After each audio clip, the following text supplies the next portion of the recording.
আচ্ছা, আমার প্রশ্ন একটা। আজকে এখন সকাল কয়টা? 7টা বাজে।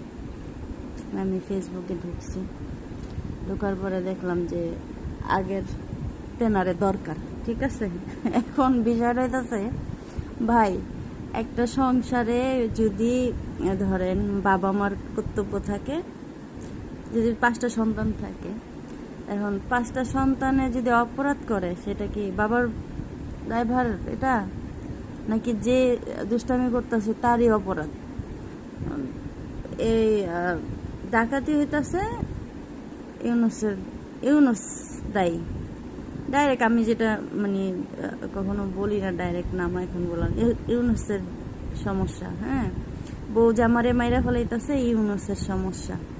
ওই ভাইয়ে ভাইয়ে মাইরা ফলাইতেছে, ইউনুসের সমস্যা। মানে বাংলাদেশে যাই হয় না কেন, সব দোষ কি ইউনুসের। তো বেচারা কি করতো, মানে বেচারা তো আমরা, ওনারা তো জোর করে আনা হয়েছে, উনি তো ইচ্ছা করে আসে না। এটা তো ওনারা কেউ মানে এরকম না যে উনি নির্বাচনে দাঁড়াইছে।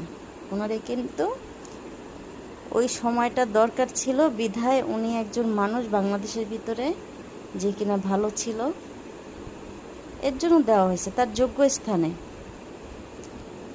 তো এখন এটা নিয়ে এরকম মানে, তাহলে তো এখানে বোঝা যাচ্ছে পরিকল্পিত, মানে যাতে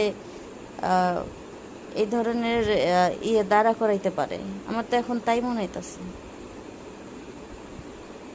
মানে তার বিরুদ্ধে এই ষড়যন্ত্র করা হয়েছে, এরকম মনে হইতেছে।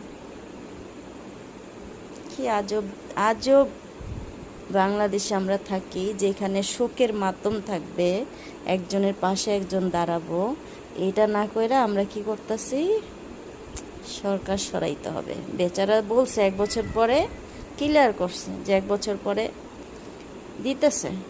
আমরা এতটা অধৈর্যশীল না, আমাদের এখনই খাইতে হবে, এখনই লুটপাট করতে হবে। বাংলাদেশ ভালো।